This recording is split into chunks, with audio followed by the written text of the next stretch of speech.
we're live. BOGO of Mats today. Yes. Yes. Welcome to Between Two Mats, Sigmund Bloom, much like Between Two Ferns. Tonight, Cecil Lammy on assignment, Gene Bramall on assignment. So, of course, we've got Matt Waldman, who's going to get spiffed up for a wedding soon, and Matt Harmon joining us. You may know him from our draft hangouts. You know him from Football Guys from Backyard Banters. You know him from lots of places, Optimum Scouting. And soon, I'll let you take the baton here, Matt Harmon. Yeah. I know you've made the announcement on Twitter and a few other things, but not only will you be a member of Football Guys staff, but...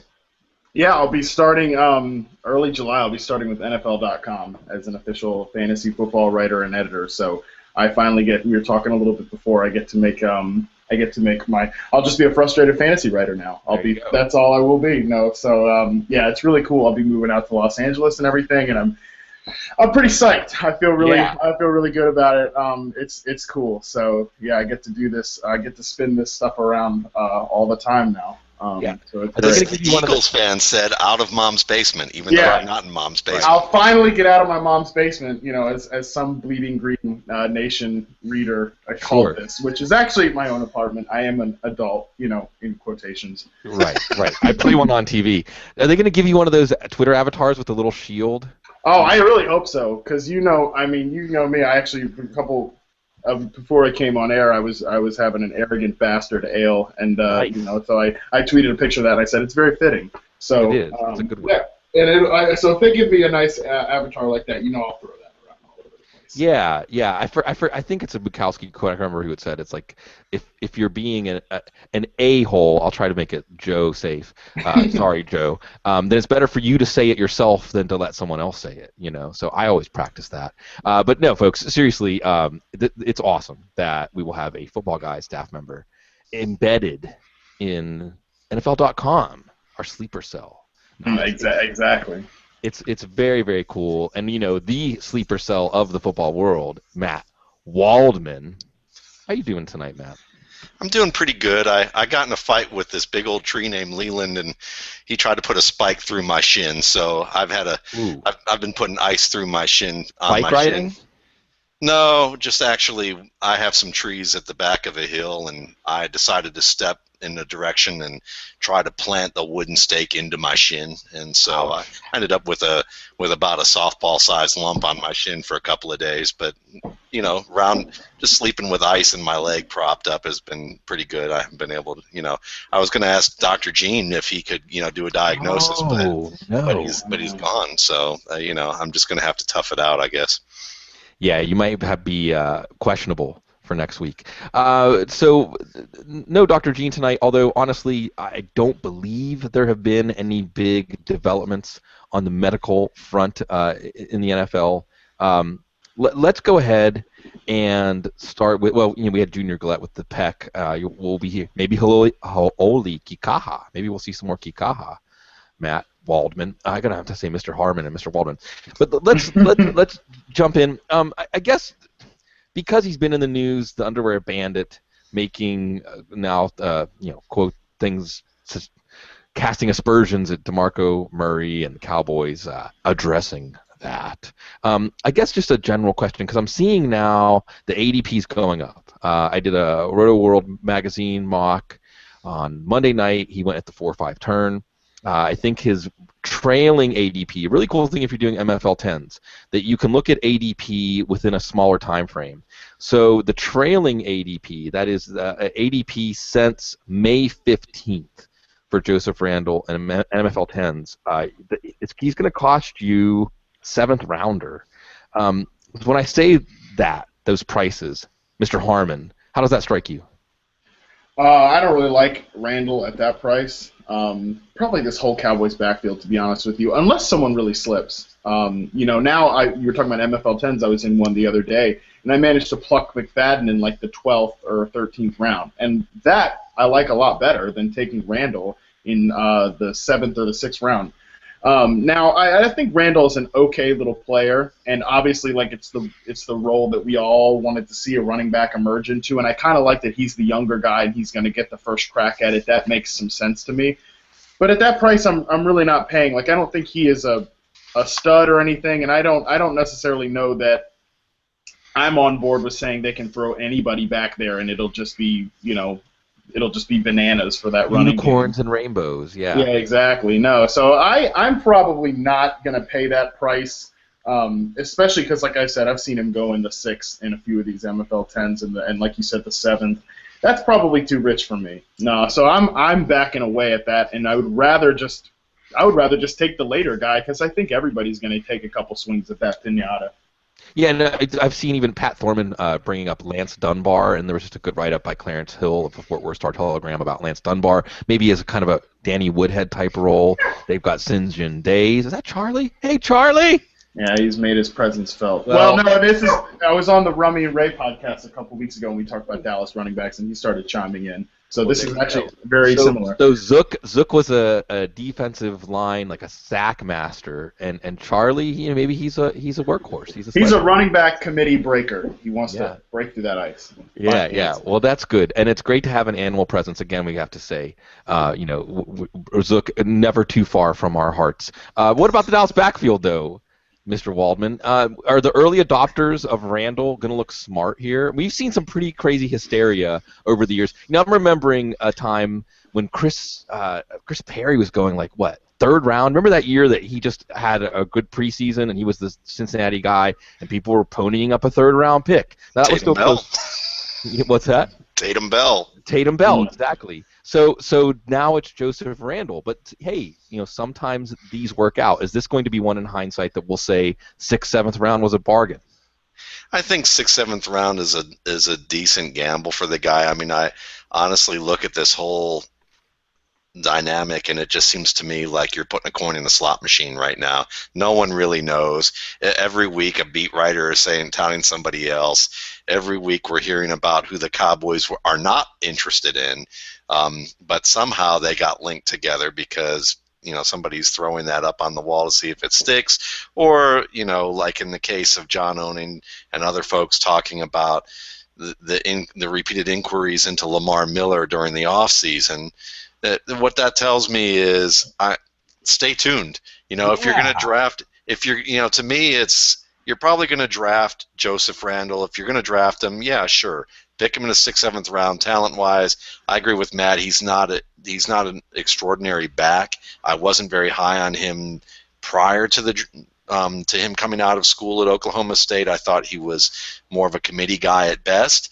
But again, if Justin Forsett had the season he did in Baltimore, then I'm willing to think that the Cowboys' offensive line is good enough that you can get probably numbers that would come close to what Forsett was able to do now. I think Forsett had better vision, and Randall probably had a little better athleticism, if you're going to go for that trade-off in terms of types of talent. But I have to say, because there's such a committee there, and because Jerry Jones, in my opinion, still probably has enough say to be the kind of guy that if you don't have someone who is the guy, Jerry Jones is going to get in the ear of the coaching staff enough that the coaching staff is going to go, okay, we'll try this guy this week, because I don't want to have to hear from Jerry, and I know that sounds insane, but that kind of crazy management happens, and I think that if it's close enough that there are certain tiebreakers involved, I could see Jared going, I wanted my guy from Arkansas. Exactly. That's why, I want to put him in there this time. What about that little Dunbar kid? He was pretty good at one time. Why haven't you all done nothing with him? Right. It's going to be that kind of carousel until one player just looks fantastic, and I just don't think there's one player who's going to do that that's on this roster right now. And when you look at the opportunity cost, just to put this in perspective, you're making a choice between Joseph Randall and, say, Amir Abdullah. Yeah, forget that. Yeah. So that or LeGarrette Blount. And as you alluded to, and Lamar Miller is a name that's been bandied about as a running back that the Cowboys are interested in.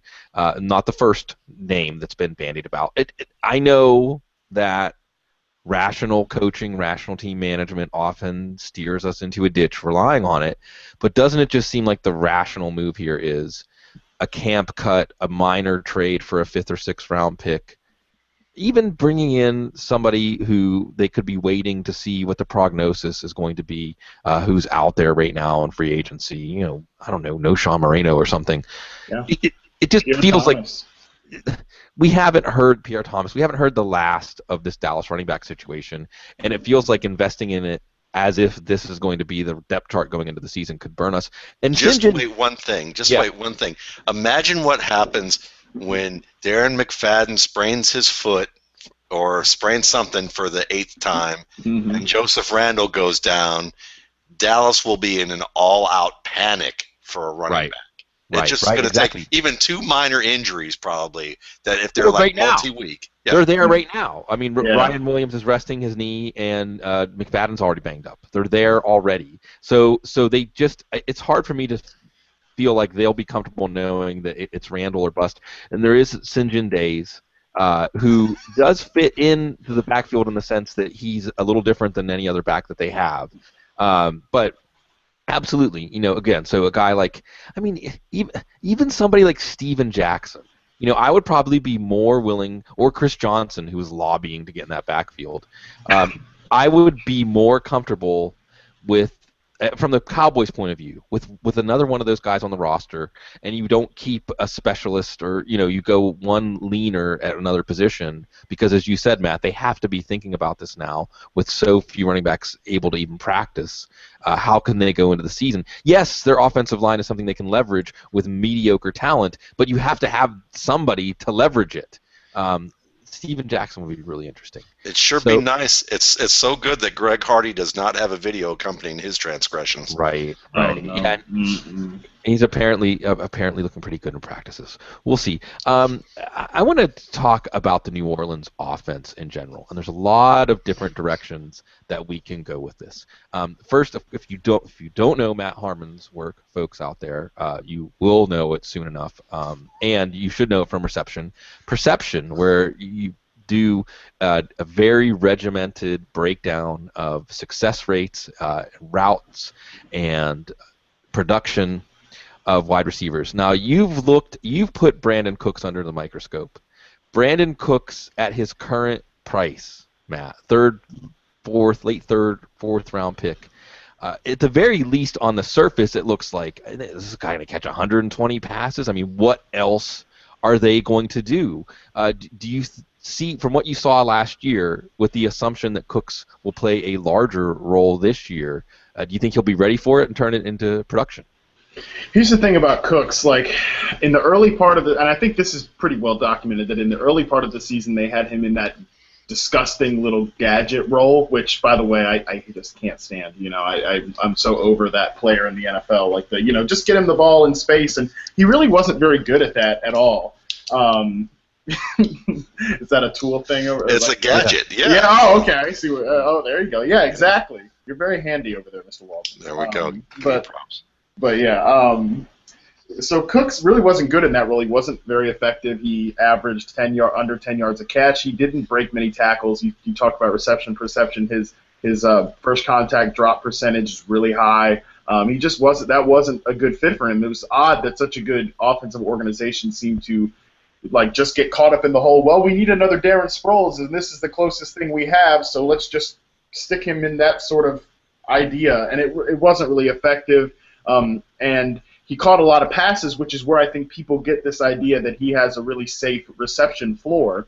But then right before he got hurt, weeks 5 to 7 or whatever, he really started opening up the field for him. They started targeting him on, deep outs, on sort of more advanced routes.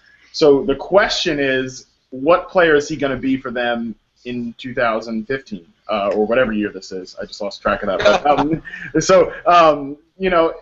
What player is he going to be? Because I don't think if he's going to be this complete receiver, I don't think he has this safe reception floor that everybody seems to think he has, because he's going to be targeted on more difficult routes. And I think he can run those pretty well. And the funny part about it is, you talk about, again, reception perception. I'm charting all the routes, not just what the routes he was targeted on. And even when he was playing this sort of gadget role, he was also running a lot of vertical patterns, deep posts and and go routes and everything, but they just weren't throwing him the ball at all on those. It's like Breeze didn't really seem to trust him to make 50-50 plays on contested passes, and that's not something he was very good at. And I know Waldman did a lot of work on that when he was in college, and it didn't improve in the NFL. I mean, you can see him occasionally make some really tough, spectacular catches, but at other times he's a little guy, and he plays little sometimes, and he gets out muscled at the catch point. So I don't really have enough clarity on Cooks, as some people seem to, in that he's the only game in town in that passing offense. I don't really know what role he's going to play. I don't really know how often they're going to chuck the rock down there unless it's to C.J. Spiller. So I don't really know how to feel about Cooks, and I don't want to pay that price to find out the answer. So Matt Waldman, Mr. Harmon framed it perfectly.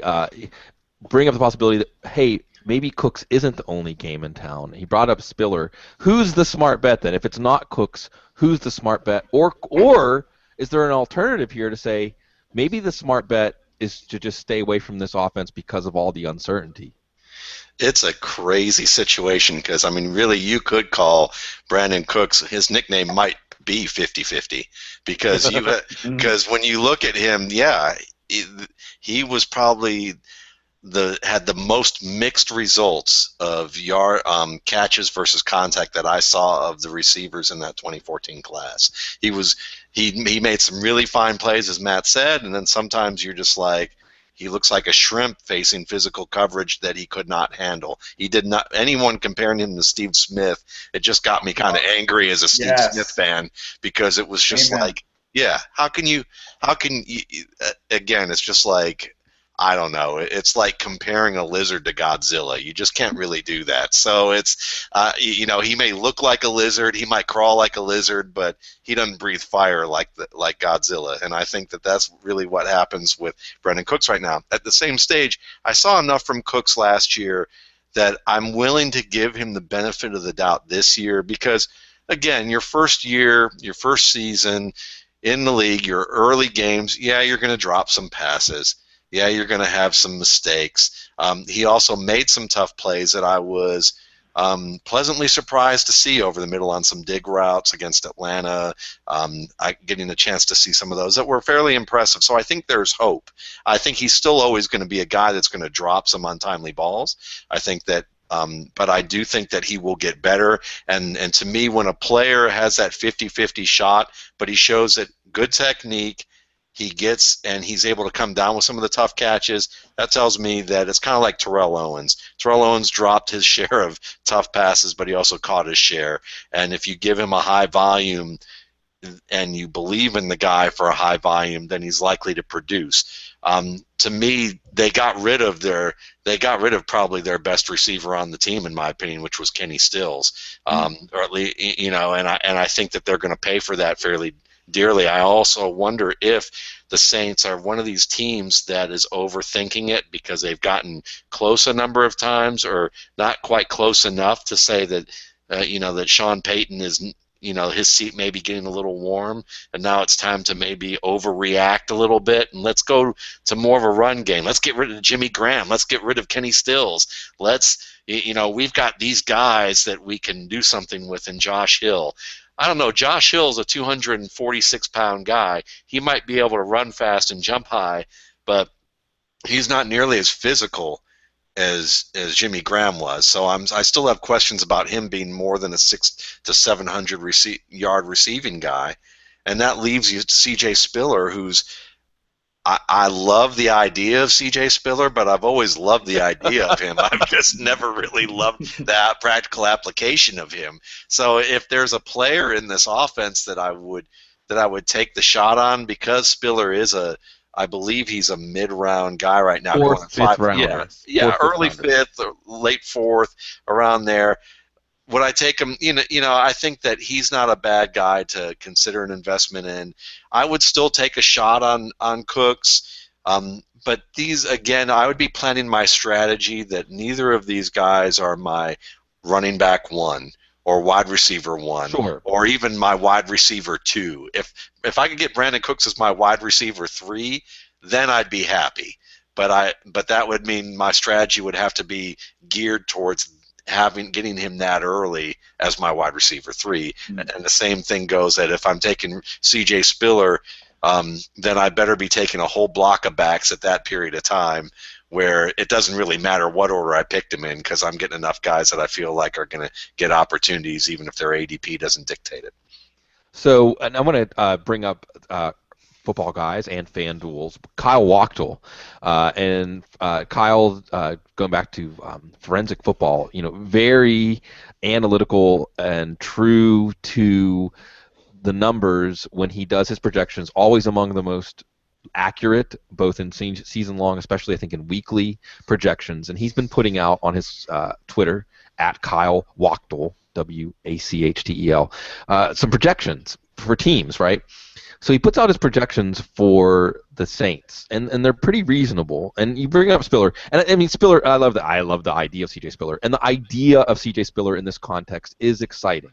And I would say if there's a player who can greatly outperform not just expectations, because maybe the expectations are already high if we start thinking about it, but a player who could really come through and be the sponge that soaks up a lot of the production that has been freed in this offense, Spiller sure seems like the guy. And it's not outlandish to say he could catch 80 or 85 passes.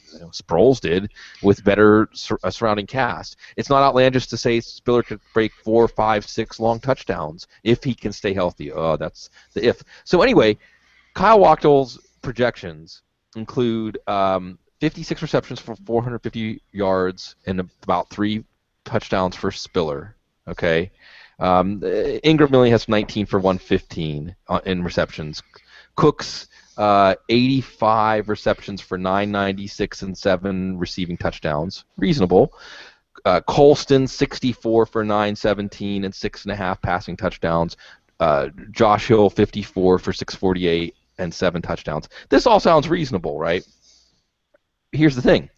He projects Drew Brees for 4649 to be exact, passing yards, all right?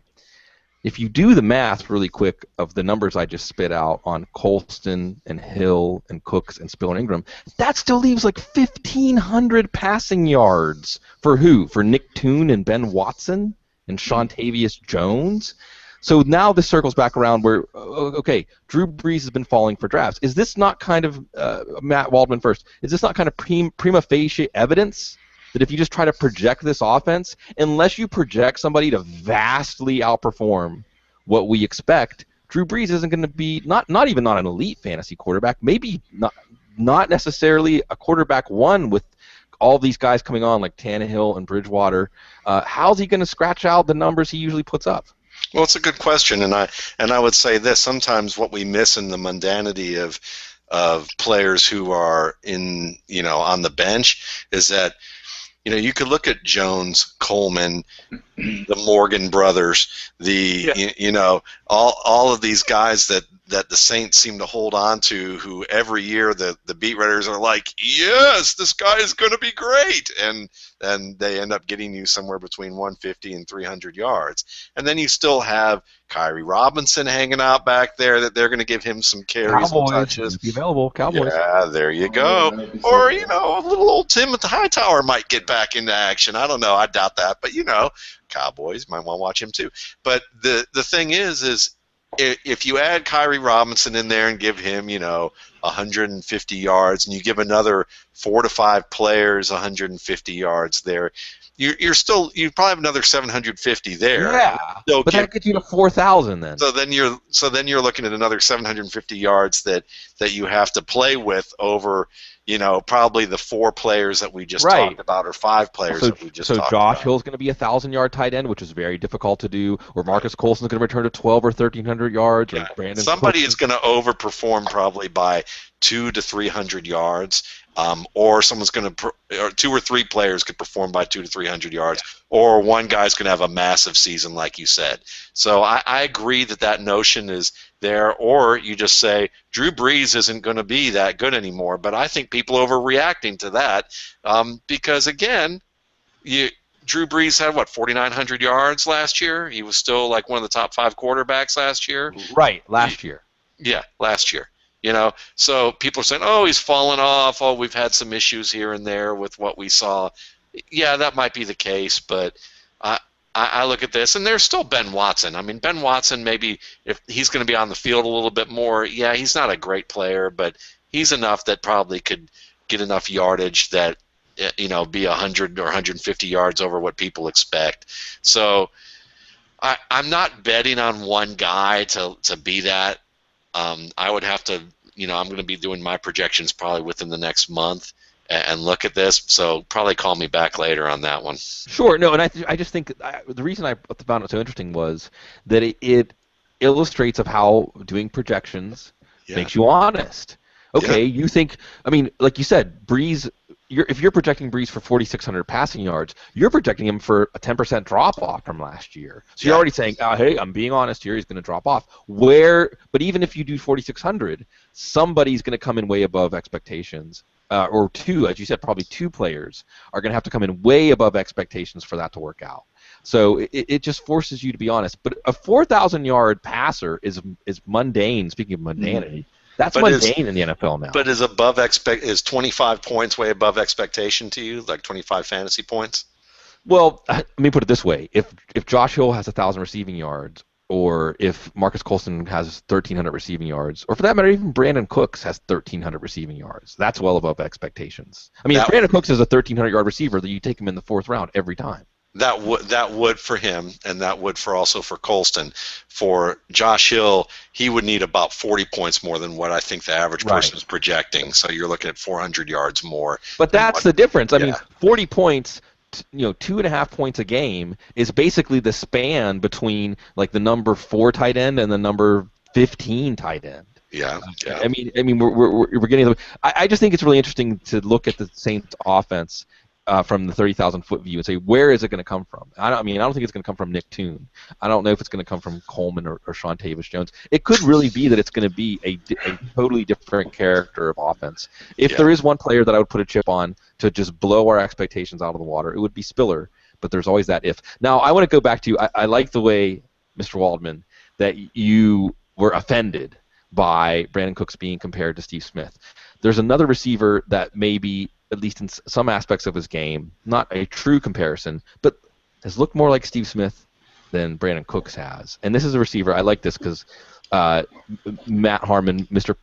Perception, did a little teaser, like Chase Stewart style with us. He's like, there's a receiver that I haven't really talked up that I've broken down that I really like. And my guess was John Brown.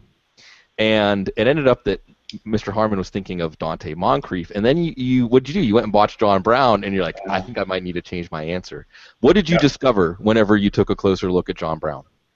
Well, for one, I mean, just before I even watched him, I had to go back and look at his stats and look at how much he was targeted, and it really just surprised me how quickly a kid from Pittsburgh State that nobody has really ever had really heard of. Came out of nowhere to perform as well as he did. I mean, he was targeted over 100 times in that offense. I don't think anybody would have predicted that before the season started. But the cool part about going back and watching Brown was, I've talked a lot about this offseason, particularly with Devin Smith, about trump cards and how that influences a player's, their projection and how they play on the NFL level. And I think for the guys that I've charted, and I've charted a little over 50 receivers to come with like an NFL average. He was the best deep threat that I charted, and obviously that comes with a little bit of a caveat that he's clearly playing against some more inferior cornerbacks. Obviously Larry Fitzgerald still demands some attention as that sort of Reggie Wayne slot player. People still cover Michael Floyd for whatever reason. And John Brown obviously got some cakewalk matchups, but he really burned guys. I mean, he's got real, true, deep speed, and he can just. I know that they cited you on NFL.com. My future coworkers cited you for saying that like John Brown is just like he's that frisbee, that dog. When you toss the frisbee, he just goes and gets it, and that really is how he is as a deep player. However, I also thought that as the season went on, he showed a little more nuance, a little more technicality in his shorter routes. I mean, he graded pretty well as a short area player too. So even though he wasn't getting a ton of targets, he's kind of similar with Cooks, where they had him either they were throwing him the ball deep, or they were giving him little dump offs on screens, and he wasn't really effective in that role because he's another smaller guy that doesn't break a lot of tackles. But I still think that he separates really well. I mean, he's got, like I said, he's got some good technique, and he's really tough too. I mean, that's what's cool to see about a little guy like. And I think that's what separates him a little bit from T.Y. Hilton, who's obviously another one of those smaller Arians receivers, is that I think John Brown really relishes that physical part of the game. Like he'll try to post, even though he's not great at it because he's smaller and not that strong. He'll still try to post guys up, and he'll get into that physical mismatch with the cornerback. So I really like Brown. And then when you talk about how is he going to fit into this offense, I mean, I'm not going to rule out that he could be the best receiver on the roster by the end of this year, because if Fitzgerald, falls off a cliff, which I don't know if I'm going to write that. I'm not going to write that in pen that he does, but Michael Floyd hasn't really fit in there, and he just has not mortgaged his gifts into good consistent NFL play yet. So if Brown keeps up the upward trajectory, we know how much Arians likes to work with those little guys. And their quarterback situation stables out, he could be a really, really good bet this year in fantasy drafts. And in NFL 10s, I mean, he goes in the 11th to 15th round. I'm going to take him in pretty much every draft because he's like the perfect best ball player anyways. Yeah, 10th round. I mean, it's now his ADP is leveled off around the 9-10 turn, but even then it's a great proposition because Mr. Harmon anticipated the question I was going to toss to you in this vein, Mr. Waldman. Could John Brown end up being the most valuable fantasy receiver in Arizona this year? He could, and I'm gonna disagree respectfully with my friend Matt on Michael Floyd, just to an extent, because I was writing something this evening, and I was doing a little bit of research, and Michael Floyd was, I believe, a top 15, top 20 fantasy receiver from weeks 11 through 17 last year, which may not make him, the most efficient option. He still had his share of drops and may not be as consistent of a player as that people are looking for. But I do think that there's still something there to mine, and I would be a little bit more patient with him instead of just kind of dumping him off the cliff. At the same time, I do agree that John Brown could wind up being the best receiver in Arizona. Now, I would not, with our lead-in of Steve Smith again, my feathers would be ruffled over comparing him to Smith, but I would compare him to a player that many probably think is better than Steve Smith, at least from a statistical standpoint, and that's Marvin Harrison. I think that I heard a comparison between him and Marvin Harrison last year, and that really stayed with me. And when you watch the grace in which he plays, the ability to handle contact and come down with the ball, I think he does all those things well. He's not fazed by contact, which I think is a difference than maybe initiating contact. He may relish the ability to make tough plays, but he's not the aggressor, the dictator, the bully. Steve Smith is a bully. Steve Smith is Stitch. If there was a football player who was like the embodiment of that cartoon, Steve Smith would probably be that guy, because he doesn't realize that he's small. And so, even the joke this year when somebody asked him about being old, he goes, well, that's the next thing they're going to say now that they can't say I'm too small. So now they're just going to say I'm too old, So it's, that's just the kind of attitude that you get with the veteran. With John Brown, though, I really like what I see, and I think that he only has, you're only going to see him get better as a route runner. So there's still potential to mine, and he's going to have some harder players to work against, and this is going to be probably the year that we're going to see just how much his potential meter points upward. So I think it's possible from what I've seen thus far. But again, we need to see him against some really, against a number one corner, and I don't know if that's going to happen this year as much as we may expect. And you see in this great class, this great 2014 wide receiver class, John Brown could be the latest to really turn heads. And as Mr. Harmon was detailing, like he's a player that when you take a little bit of a closer look, you say, really? And then you take an even closer look at what he does.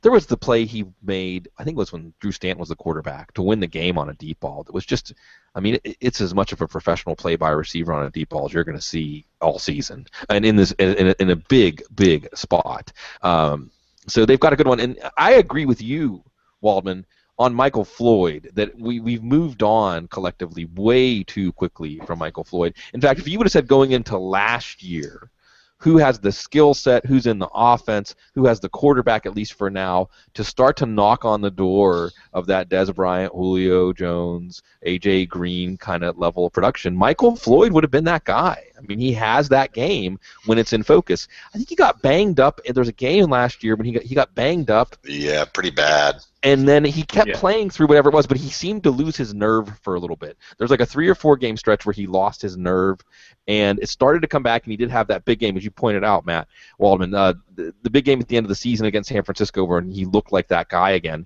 Although it really did seem like, was he on the trade block, and do the Cardinals like John Brown better? And they still have Jerron Brown, who's quite a physical marvel. And is it just right? Go ahead. Is it just me, or is Bruce Arians one of these guys that, like, he makes it very clear whether he likes you or not, and says it to the media? Ryan Williams, and is just Ryan Williams, Andre Ellington to an extent. I know. I mean, I just look at this, and Bruce Arians to me is. He is the most emotional coach who doesn't try to be emotional that we have seen, and I think he lets his emotions dictate his personnel decisions in a way that are a little bit more evident than any other coach. I don't know if he's wrong to do that, but it is very evident. It is, and maybe not always intentional, but it does indicate sort of he gets to the ending first, and then just tries to prove that his initial feeling was correct about a player. And it's going back, analyst. Yeah, right. Bruce, well, and Dodds is a doppelganger. David Dodds is a dead ringer. Yeah, but Dodds ain't ruled by his emotions like that. Not at all. No, just the opposite, actually. Just the opposite. Unless you mess with the football guys, and then you'll see the emotions. Out. You don't want to see those emotions, trust me.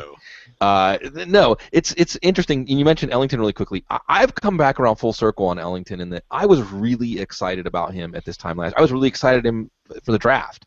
And when he did what he did in his rookie year, on an Arizona team that could not run the ball, he was averaging 5.5 yards a carry, and just looking so explosive as a receiver. I think there was that first play he made in the 3rd or 4th game where he was just ran away from everybody, I think from the slot on a wheel route or something like that. And he was not healthy at all. I mean, he was never even close to 100% last year. You could see it. The burst that was apparent in his rookie year was not there. He toughed it out. He gritted his teeth and did everything he could for this team. But unless it just happens again, and this is the same conversation we have with C.J. Spiller, where that's just what's going to happen every year. He's going to get nicked up, and you're going to think, oh, if he could just stay healthy. But really, especially with the upgrades they've made on the offensive line, if Carson Palmer can stay healthy, man, and just in general, if Carson Palmer can stay healthy, remember, this is a Super Bowl. This is a team that was on track to have home field advantage throughout the playoffs. So that is the key to the NFC, no doubt. It's going to be awesome. It's going to be fascinating. I hope Carson Palmer stays healthy just so we can see them really give Seattle a run. I want to just bring up really quickly in passing, and I've got to give props to John Moore at the CFX. Brought him up on the show more than once on his work, and at least age and trying to find the effect of age in that formula for rookies and projecting their careers. But he was all over a player that continues, and this is like the Steve Smith show. We're like doing 6 Degrees of Steve Smith, which we should. Every show should be 6. Yeah. By the way, that's a great podcast if anyone wants to take that name, run with it, 6 Degrees of Steve Smith. But I want to ask both of you, and I totally understand if you don't have anything to say about this player, but and this is more me and my mind, touchy-feely, soft-headed narrative creation of DeAndre Carter in Baltimore. And I got to give John Moore credit. And John Moore's taking a trip around the world. I don't know if we'll hear from him that much. I think he's leaving right before football season, so good luck and be safe and soak that up, man. But he had called attention to Carter back in March for Sacramento State, a player that produced like an elite player with a potential NFL future would at a lower level. His measurables, check. They looked like NFL measurables. Then you get him as an undrafted free agent in Baltimore, and who takes a liking to him right away? Because DeAndre Carter is like, if you watch his tape, you'll see like a 5'8", 185 kind of guy who plays with a bit of a chip on his shoulder. Again, Matt Waldman, I'm not saying a Steve Smith size chip on his shoulder, but the resemblance is you don't really even have to squint to see it. And then you have Steve Smith taking a liking to him. Steve Smith actually compared him to Randall Cobb. I know that should get your attention too. So first, you Waldman, did you have anything in your file, in the RSP file, on Carter? And then should we care that a player that we say project a player that we say if he's going to be good, it's going to be by emulating this player? Should it matter that he's on the same team with that player and that player is taking a liking to him? Oh, I think I lost Mr. Waldman. So I'll let you go, Mr. Matt Harmon. If you tell me anything you have in your file on Carter, and whether you put any stock in the idea of a player having a chance to be mentored by somebody that, in a best case scenario, he would project similar to. Yeah, I don't have too much on Carter. I never got to watch him much, but I'll say on the veteran thing, and as we have Matt coming back, but one thing that Matt Waldman and Ryan Riddle, I know, has talked a lot about this, about how the relationship between the veterans on the team to young guys is so much more important to their development than their perceived, level of coaching on the NFL level. So I definitely, I know that this time of year it's always about like, oh, don't believe anything you hear, and it's all fluff and it's all fodder. But you know what? It's definitely, it's pieces to the puzzle, and it's part of the notebook that you should be keeping. So I find it interesting when a guy like Steve Smith, who, by the way, never mentored anybody, right? No. I mean, all those years in Carolina, everybody was just another piece of competition for him to waste along the way. Ask Ken Lucas what it. No, I'm just kidding. Yeah, right. I mean, yeah. Ken Lucas was not the only one to feel that wrath, and then Dwayne Jarrett, Kerry Colbert, all these guys never developed across from Steve Smith. So for him to take a liking to a young player right away, that's at least something that, I'm not just going to dismiss. It's something that I'm going to take a notice of. Yeah, and before I toss it to Waldman, like you said, don't buy just disregard everything you hear, because what you're looking for is a pattern. What you're looking for is that drum beat. And if the drum beat starts now and it gets a little bit louder guess who we heard that drum beat about at this time last year?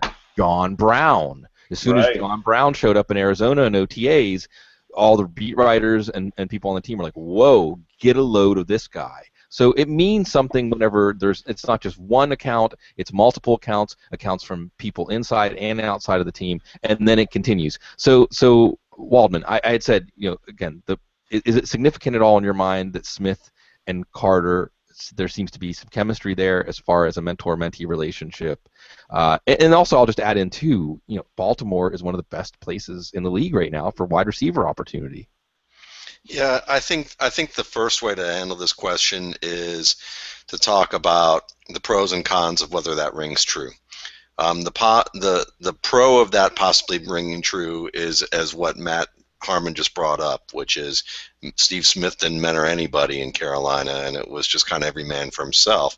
So you could look at this and say, maybe he truly does see someone like him for the first time and feels really good about that. Or the other thing could be Steve Smith knows he's getting old, knows this is his swan song, and doesn't really care anymore. So he can be a little bit more touchy-feely, kinder, gentler. Yeah. Exactly. So now he's taking Lilo under his wing here. So it's like, but I would say that. I would say from what I've seen of DeAndre Carter, and I only got to watch him after I've done the RSP post-draft, I don't think he's nearly as dynamic as Steve Smith, but he's tough. He certainly makes plays in tight coverage. He can break a tackle. I don't think he has the type of movement that made Steve Smith, in my opinion, a future Hall of Famer. But I do think that he can be probably more than just a slot guy if he develops to his potential. So, I like him. I think he's a guy worth keeping an eye on. But I would probably say that's as far as you want to go right now. He's worth drafting in a deeper dynasty league for sure, especially in Baltimore, where I think they don't have the greatest track record with selecting receivers. I'd say it's been fairly spotty over the years, in terms of your other statement about not dismissing anything outright, the way I look at it is this: good analysis is good analysis, and you shouldn't take a holistic approach to one method, one track of analysis by saying, oh, well, it was analysis done in the preseason, let's forget about it. Oh, you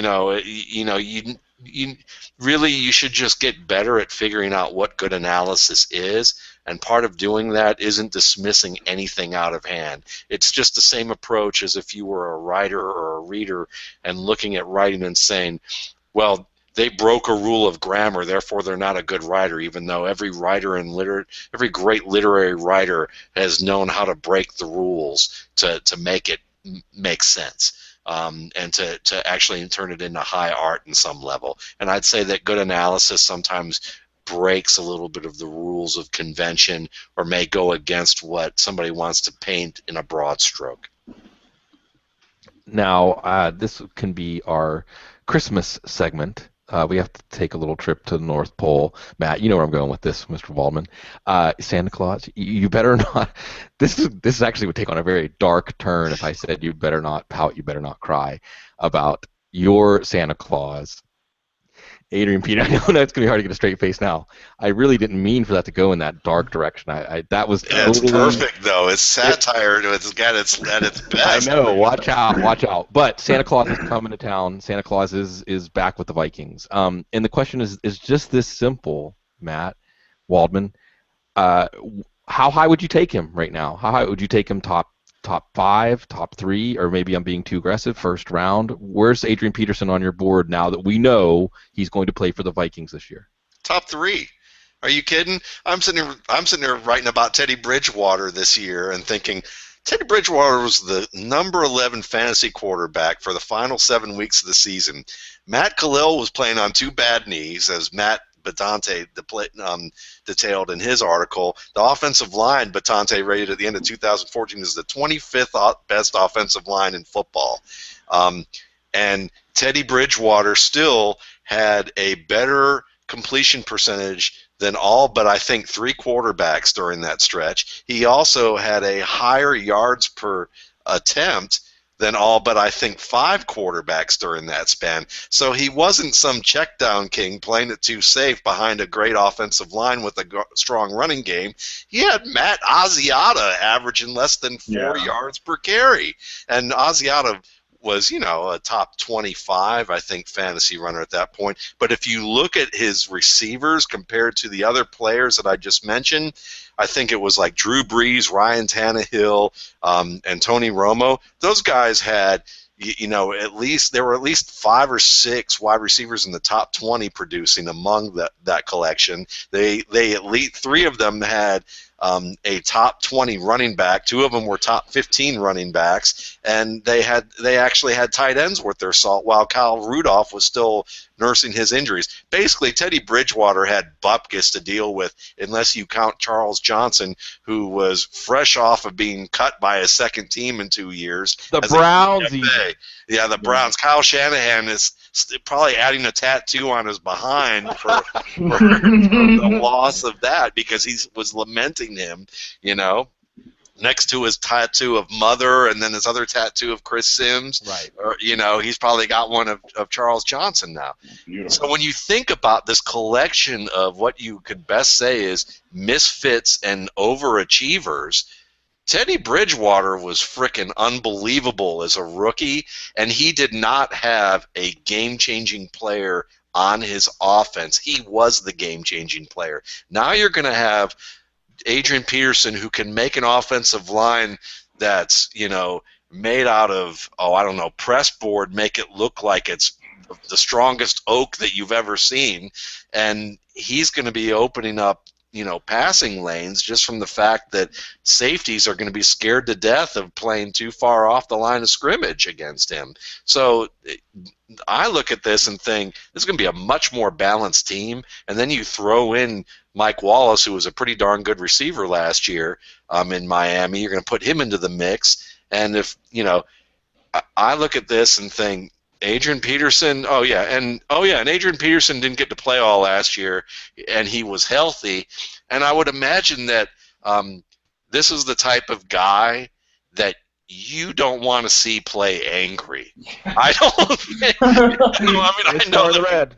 we've made Race the car in the red. jokes, but I don't think Adrian Peterson is the guy who you go, oh, let's get him off his game by making him angry. I think it's more the opposite. I think it's more like, let's not piss Adrian Peterson Right, off. you're just going to see a pile of defenders just like moving Yes. slowly down the We field want, with him underneath it. we want him getting up. We want him getting up and shaking hands and Right. slapping fives and doing a Right. little trash talk. We don't want him ticked off because he might injure some people. Yeah. It's funny because Business decisions on the defensive side of the ball facing absolutely, and it's funny because the word I've always used to describe Peterson's playing style is seething. He looks like he's just like a video game character. Like it's just the energy is just radiating off of him. There is only one running back I have ever seen in the past 15 years who literally was like in college, the team was like, it's 4th and 10, it's late in the game, and we're losing, and we need a big play.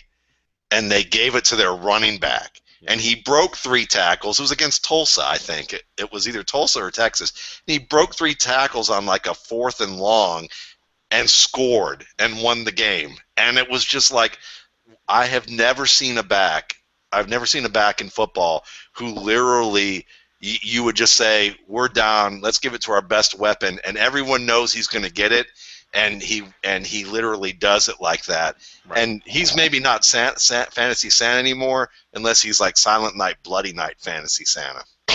Oh, ooh. And hey, I know it wasn't like one of those everyone knows he's going to get it, but Amir Abdullah's play against McNeese State last year came close. Yeah, that was pretty sweet.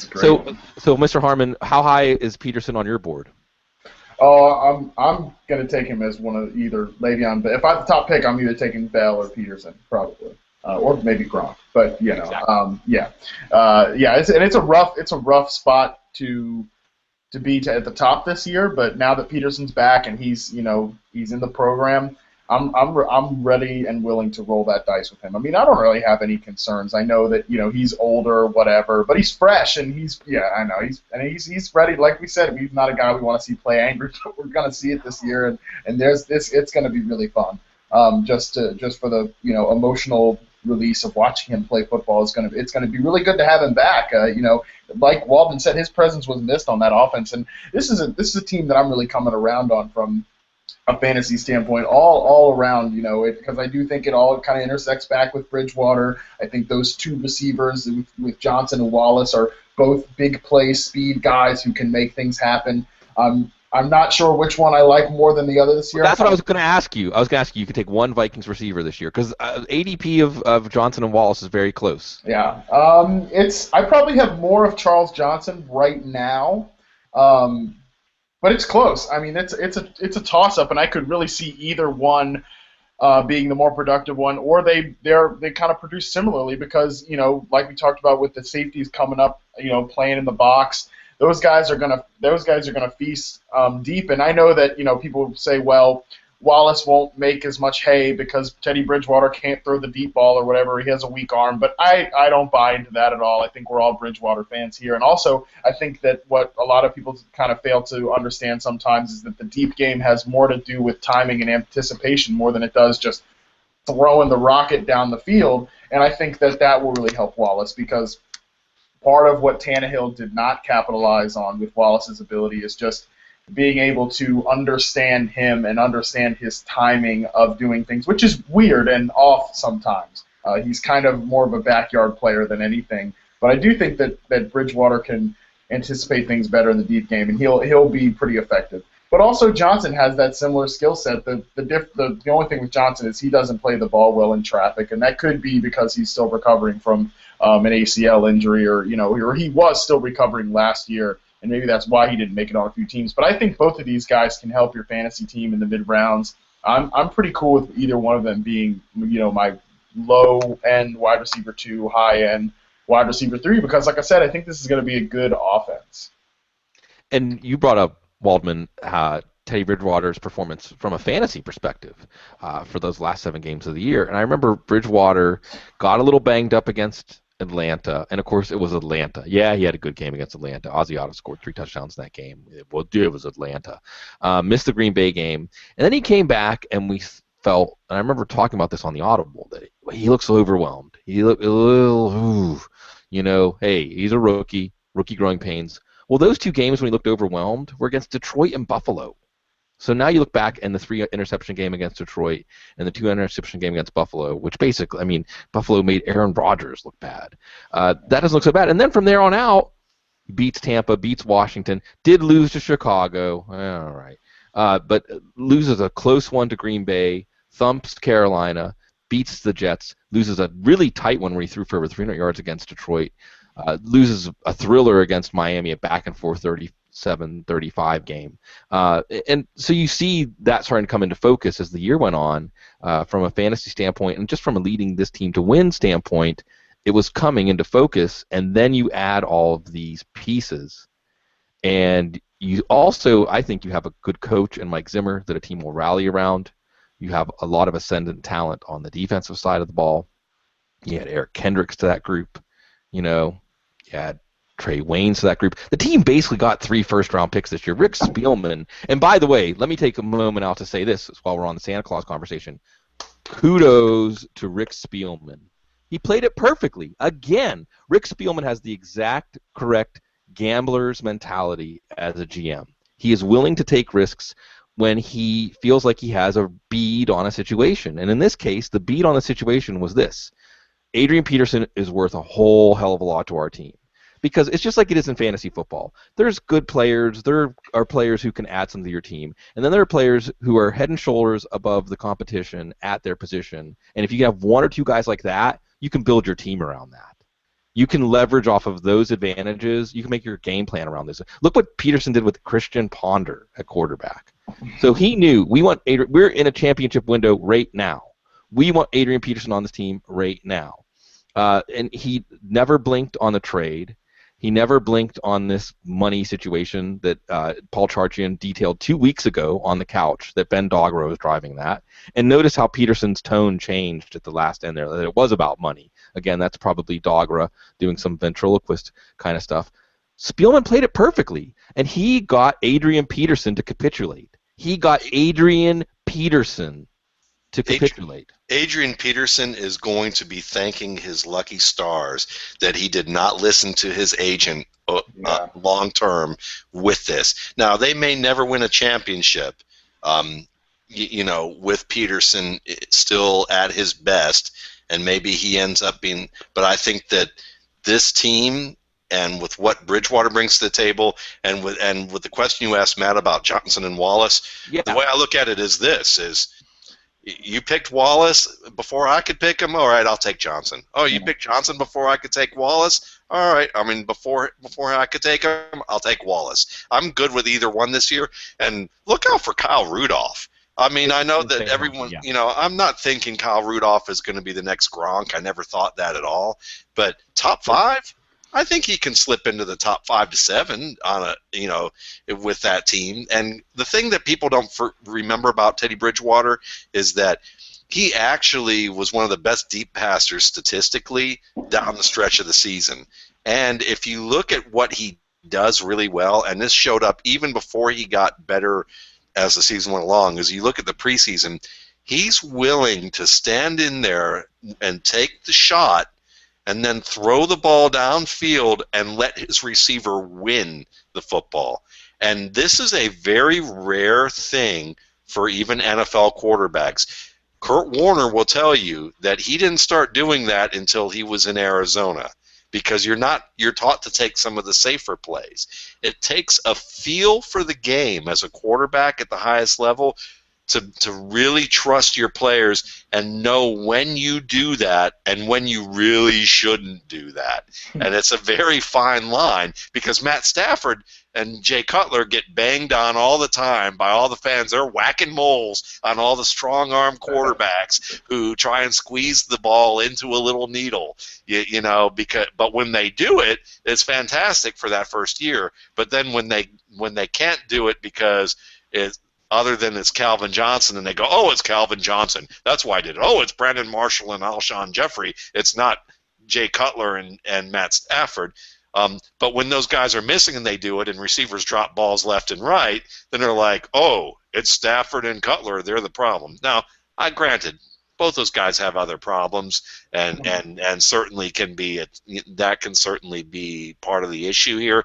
But if you look at Bridgewater, and if you look at Jameis Winston, I would say that Jameis Winston also has that quality, and we're going to see down the line that Winston, though, is going to be a little bit more like Cutler and Stafford in some respects. When he's doing well, people are going to be like, oh, he's great, he's the next big Or thing. Eli Manning, as I think it was Stoner who made that comparison early on. Go ahead, I'm sorry. Yeah, except the difference is that I think Eli Manning gets into his own head and just becomes droopy. I'm thinking of cartoon characters. He has that droopy look on his face all the time. Yeah, exactly. We're gonna lose. Jameis Winston has the mindset of a cornerback with amnesia. I mean, like, who's that Washington Redskins cornerback? Was it Smoot? D'Angelo Hall or Smoot, who literally got burned like toast to the extent that it was just horrific to watch. But he'd continue to take the butter knife and just scrape the crust off of it and act until it was like this thin layer of bread, and go, I'm still here. You know, Winston has that kind of mentality. That I think that with those big receivers, it's not going to matter. And Bridgewater, to me, though, is just a wiser version of that. And he's going to have his bad plays, but it's not going to be because he has too much bravado. It's because he actually saw something, and it just didn't quite work out. Yeah, it's going to be, and I hope that Cleveland. Hey, we have the Cavs are back and forth right now with Golden State. And for those of you who are actually, I see 20 viewers down there, and for those of you that are actually watching us live right now, while look, even I'm noticing the NBA Finals because of the star power and the contrast. And Cleveland's in the finals in a sport that actually people care about and watch. It's not, the major lacrosse league or something like that.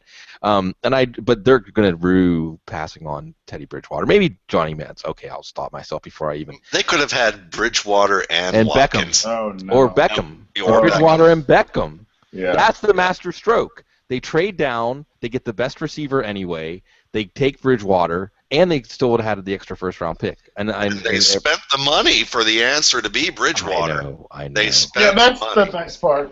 That's so Cleveland. Cleveland. But I say that, and the Cavs are right now down 1 point on the road in Game 1 of the NBA Finals. And credit LeBron James for, even though he got his in Miami, for being able to write the letter and say, whether you think it was PR or not, for him to say, I always wanted to bring a championship to Cleveland. Yeah. That's cool. And to come home and do it. Even for Cleveland fans, long-suffering Cleveland fans, to have this experience of watching their team in the finals, it is something. A team may be as hapless, especially on offense, as any team in the NFL. Some sign of some hope may be on the horizon. Interesting note out of St. Louis this week that Frank Signetti, and of course this was, I remember Rams, some of the people covering the Rams on Twitter, on SB Nation, I think is it Rams Herd, but there's some awesome stuff, and I think they did a little thing on Rams name Turkey Sandwich, new offensive coordinator, because they let Schottenheimer go. And it was like, what are they gonna bring in somebody? They just promoted Frank Signetti from the staff to offensive coordinator. I think maybe he was the quarterback coach. But there's some talk, and Cecil always alludes to this, that at OTAs they can't go into specifics. And they specifically said that, well, okay, the team is adding more zone blocking, running, and some Rams players, this is an ESPN report, some Rams players from Nick Wagoner, some players say there'll be more elaborate changes, and as part of the agreement with Pro Football Writers of America, they cannot go into specific schemes and concepts they see on the practice field, but some Rams offensive players weren't shy about indicating there's more in the offing than what we've seen in the past 3 years from Brian Schottenheimer, which means, that's not a very difficult bar to get over. But Brian Quick said, oh man, we have some stuff, it's going to be taking some time, but it's coming. He has a lot up his sleeve. Together as an offense, we're going to put it together, and it's going to be fun. are Matt Harmon, are you open to spending a late round pick on a Rams wide receiver on this news, or even maybe before this news? And who would it be? Sure, I am. I liked what I saw from Brian Quick in the first part of last year. He really looked like an evolved player. I know that in college he didn't really use his body well as much as he could have, but he's playing in small competition, Appalachian State. Now he really looked like a refined professional route runner. He made some more plays in traffic. He broke some tackles. I mean, he had some 3 really, really good games to start the season. And actually, I think I wrote about it at Football Guys. If you can go back and find that Brian Quick piece. Yeah, I mean, he looked good, and I still believe that talent's there. I know that there's been some kind of hazy reporting on whether the shoulder surgery that he had, early last year, how well that went. I heard some reports saying it didn't go well, which is so unusual that you hear that. Usually it's always, well, he did. That was great. That went really well, as expected. But so that's kind of something to file away for Quick. But still, he goes pretty late, so you can kind of take him in that in that 12th round, maybe 13th round range. And then in MFL 10s, and probably not even going to get drafted in more typical leagues, Stedman Bailey, I'm fine taking in like the last few rounds of an MFL 10, just because I think he's enough. Kind of once Quick went down, Bailey came in and played really well at the end of last year, which is kind of a trend for him because I know the year before that he also played really well at the end of 2013. So he's a guy that I really like as a player too. I think that he can kind of develop. He's another one of these smaller sort of receivers that runs really good routes. He's got good quickness and everything. So I think that in an ideal world, those two really complement each other well because Quick is that bigger guy that can play down the sidelines, whereas Bailey's kind of can move in and out of the slot and be that sort of Greg Jennings type of player. And then it's not Tavon Austin, I'll tell you that. But one of those two, one of those two guys, I really think could emerge if they get quality quarterback play, which is obviously because Nick Foles is not a good football player. That's how I was going to hand this off to Waldman, because we had lots of conversations last spring coming off of his amazing season, whatever it was, like 27 touchdowns and 3 interceptions, that we watched Nick Foles and we thought, there's a lot that not like Derek Anderson incarnate. Yeah. So that's the thing. Signetti might have these plans. How confident are we that Nick Foles can execute those, Waldman? I would say moderately low confidence, but at the same time, compared to last year where I had zero confidence in any of the Rams quarterbacks, that's an upgrade. And the player that I actually like, and I can't believe I would. We're back. Yeah, I'm still there with this guy, and I hated this guy coming out of school. Like, I really did not think he was a good prospect compared to all the hype that he was getting. So I never liked the pick of Kenny Britt in Tennessee, to the point that I've had the off-famous telling of the story of me ended up saying that to his cousin at the draft day and not knowing it. But because I wanted Hakeem Nicks, But what's interesting is last year, Kenny Britt kept his nose clean after his little video shoot with his cell phone that he probably shouldn't have shot. After that, it seemed like he kept himself out of trouble. He was actually cited by Jeff Fisher as a positive presence in the locker room. And he had a 700-yard, 3-touchdown season with a bunch of quarterbacks that I think you could have gotten guys out of the Arena League or the CFL, and they would have performed just as well.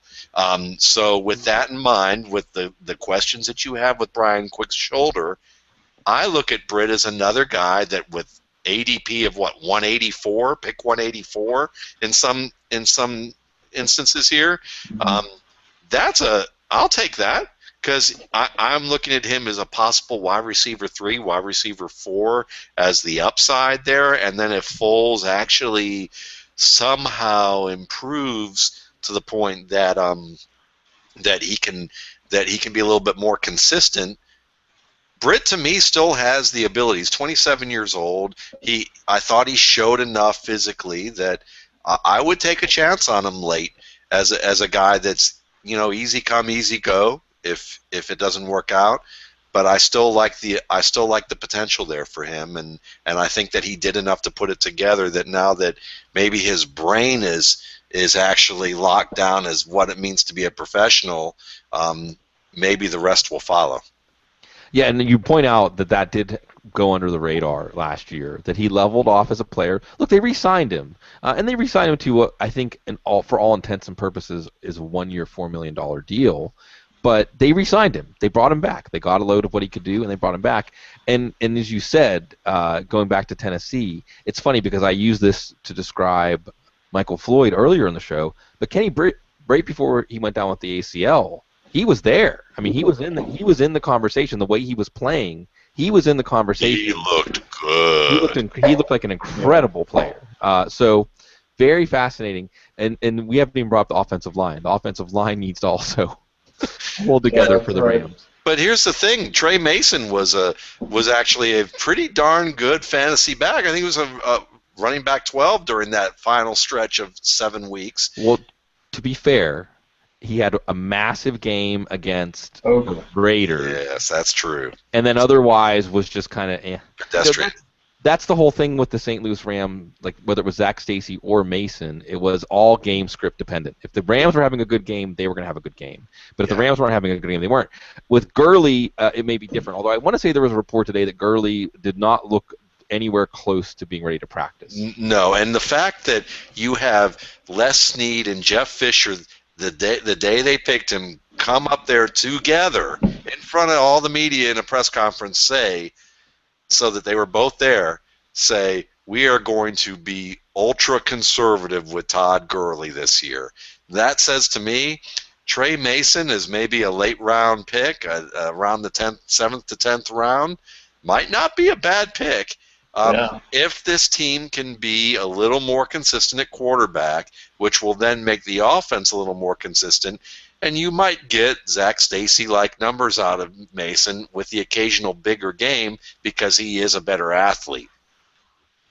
Yeah, and it'll be interesting to see because Mason should have a pretty big load to start the season. Of course, he opens with Seattle at home, and St. Louis has played Seattle tough at home, at Washington, and then Pittsburgh, which, as long as Pittsburgh doesn't run away from St. Louis, which they certainly can, but that one also is at home. Then they go to Arizona, and then they go to Green Bay. But an ultra-conservative schedule for Todd Gurley might be the first 6 to 8 weeks of the season. That's 2/3 of a fantasy season right there. No, absolutely. Go ahead.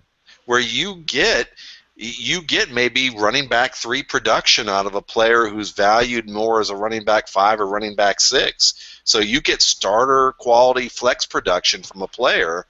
That's a bargain, and then you might be able to sell him as well. Yes. Yeah, there's so little clear-cut backfields that Mason he'll be the starter there for sure, and not have a lot of competition for touches. Unless it's Malcolm Brown, maybe, but that's a big long shot of a swing right there. So it's true though. Yeah, so I like that too. I like the strategy of trying to, especially if Mason's value drops, because people are still taking. I mean, Gurley's ADP is out of control in the 5th round of. I mean, don't do that. And NFL 10th is mid-4th. Gurley is Gurley's 41st, 41.23. Mason is 7th round. Go ahead. Yeah, I love Todd Gurley's talent, but I'm not touching Todd Gurley outside of the 6th or 7th round until somebody actually says that he's going to start within the first month of the season. If someone says that, then absolutely, that's great. But if they're like, we're getting him on the field, we want to get him get his feet wet a little bit and run around, and that's all great. Now we're going to put him on the PUP list, or he's not going to play until December. Now what? Yeah. It's tough too, and the schedule's not great for the NFC West teams. I know it's early for schedule analysis, but they draw the AFC North, they draw the NFC North. They draw the NFC North and AFC North. So that has stretches on their schedule, like I was saying. They have a stretch weeks 3 to 5, Pittsburgh at Arizona at Green Bay. They have a stretch from weeks 13 to 16, all important fantasy weeks. Arizona and Detroit are coming to St. Louis. Then Tampa's coming to St. Louis, which, it's mixed a bag there. And then they have to go to Seattle for week 16. That almost would be enough, honestly, with all the uncertainty for me to not take Todd Gurley. By the time you have him, you have the worst possible matchup for him when the fantasy championship would be on the line. But why I was looking at the schedule was because you're looking for somebody to match up with Le'Veon Bell, and Trey Mason becomes a very interesting possibility for that because you get a discount on his games. But Seattle and Pittsburgh at home don't sound great to me, just because I think Pittsburgh's going to be more of a track meet, and Seattle is tough to contend with. And also, guys, I'm seeing D'Angelo Williams, and I know Matt Waldman's going to love this. D'Angelo Williams is – everybody's just writing him off. In MFL 10s right now, he's going in the 16th round. It's the 16th round for a player that's almost – I mean, Le'Veon Bell might have a game snipped off of his – but you're going to get 3 starts. If I told you – like, if you take a running back that is an injury handcuff running back, which you're taking in the – from the 12th, 13th, 14th round on, with the exception of a few receiving backs like a Woodhead or a Sproles or a Reggie Bush, that's what you're looking at. Okay, you're looking at who am I going to take that in case of injury, this guy could come through for me. If you said an injury handcuff like Denard Robinson, well, I will guarantee you that T.J. Yeldon will miss 3 games. You'd be like, oh man, yeah, give me Denard Robinson. If I said I'll guarantee you that Isaiah Crowell will miss 3 games. Well, give me some of Terrence Wester, maybe give me Duke Johnson. You get it though, and you already have that assurance with D'Angelo Williams. So I can tell you this: you mentioned earlier, Harmon, like Le'Veon Bell. The conversation in the top 3, it's Bell, it's Gronk, and it's Peterson. Well, when you can get D'Angelo Williams, and the thing is, you would think in a best ball league that D'Angelo Williams would come with a little more of a premium. Because you're going to bank those first 3 games, and yet people are still really overlooking them. And then, as I see Matt Waldman, his usual grin, D'Angelo Williams is still pretty good back, eh? What do you think, Matt Waldman? Oh yeah, are you kidding me? I mean, I have heard a fantasy analyst on podcasts who I joke around about because he is so bombastic in everything that he does that it's like when I listen to him, all I hear is blah de blue blah, blah de blue blah, blah de blah blah, blah de blah blah blah. That's how I feel when I hear. I want to like take this guy and literally like have him talk about D'Angelo Williams because he would actually be justified in his like just vitriol and his unbelievable storytelling and tone to talk about this guy. But I would say that, yeah, D'Angelo Williams to me, actually getting some sort of, let's see, what would I say, content to actually, because I'm not that great of a speaker with content when I have to do the emotion. But when I can do it unemotionally, I can say that people are completely missing the boat on D'Angelo Williams when you look at the fact that, and I think part of the theory is that whole Le'Veon Bell theory of, oh, he wasn't that good as a rookie and as a Michigan State player until he lost that weight, and now he became this dynamic fantasy force, and it was all Le'Veon Bell, and it had nothing to do with the fact that Pittsburgh had a decimated offensive line his rookie year.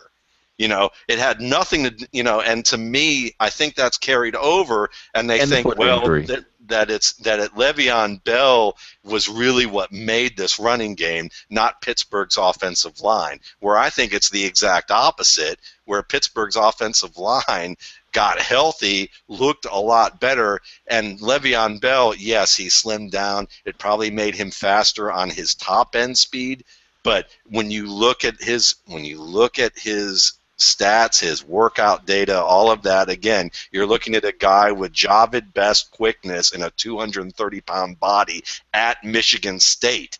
So, and then when you look at his game in Pittsburgh his first year, you still saw evidence of that. You just saw the fact that he was having to do a lot of his work 3 to 5 yards in the backfield rather than 3 to 5 yards in the hole. And that was the difference. And I think that you take D'Angelo Williams, probably if there was a team if there was like a crimes against fantasy panel, and you could have like put a team on trial, I think that the Carolina Panthers would be convicted of crimes against fantasy for what they did to their running backs. And you took two of the most talented running backs of probably the past 15 years. I would say, D'Angelo Williams and Jonathan Stewart were probably the two most talented, probably I would say top 25 in terms of just ability coming out of school in the past 20 years. I would say that they were in that top 25.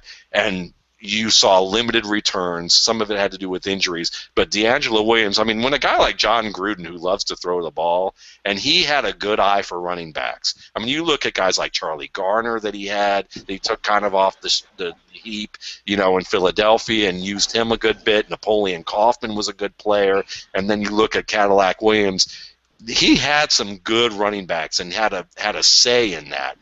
And I remember him talking about how much he loved D'Angelo Williams for all these years and couldn't understand how Williams couldn't get those opportunities. But here's the problem with running back by committee. When you have two quality feature backs who all their careers leading up to their NFL careers were always guys who were given the opportunity to get into a rhythm, to get a feel for the game, to get better as the game goes along, and then you want to turn them into microwaves rather than slow cookers. That's the problem that you get right there. And I think that there's plenty of gas left in the tank for D'Angelo Williams, and I almost just want to pick him just for the fun of saying I picked D'Angelo Williams in this round that I'm going to end up with a guy that I probably dump off my waiver wire instead, but I could pick D'Angelo Williams, 15th round, whatever, later. Flex play first 3 weeks. Flex play. Yeah, flex play first 3 weeks, who might end up actually leading the league in rushing after 3 weeks. I would not be shocked at all if he's a top 5 fantasy back for the first 3 weeks of the season, because he still has the vision, he still has breakaway speed, he still has excellent burst, he knows how to cut back, and he doesn't have an offensive line that's pretending to be an offensive line. He actually has a front that can open a crease now. Yeah, and then you have one of the most valuable handcuffs. Then you trade him to the Le'Veon Bell owner for something. So drafting D'Angelo Williams looks great. Another thing that looks great is with 1:16 left and a timeout, it's 96-96 Cleveland Golden State. So I'm going to say at this point, Matt Harmon, thank you for joining us. Matt Harmon of NFL.com, folks. Yeah. Matt Waldman of, all of the football dreams and fantasies. Crimes Against Fantasy, by the way. Crimes Against Fantasy, Matt, that's got to be a weekly part of the gut check. This week's offender, Crimes Against Fantasy. No Crimes Against Fantasy here, folks. We are always trying to bring you the good stuff. Cecil Lammy will be back. I'm not going to be back next week. I'm actually going to be out. Cecil will be back. Gene will be back. Matt will be back. And you'll be seeing Matt Harmon around a lot more, not just the football guys, but everywhere. And we appreciate the way you support us everywhere. We enjoy this a lot. Remember, folks, right now you get that, if you're a Football Guys subscriber, half-price satellite team for the FPC. You either win a $350 ticket if you win the league to the 2016 FPC, or $300 cash, $1,750 in a 12-team league. Do the math. That is a good deal. Football Guys Insider Pro subscription is a good deal. Having you all join us on Thursday nights is a good deal, because you always stay classy.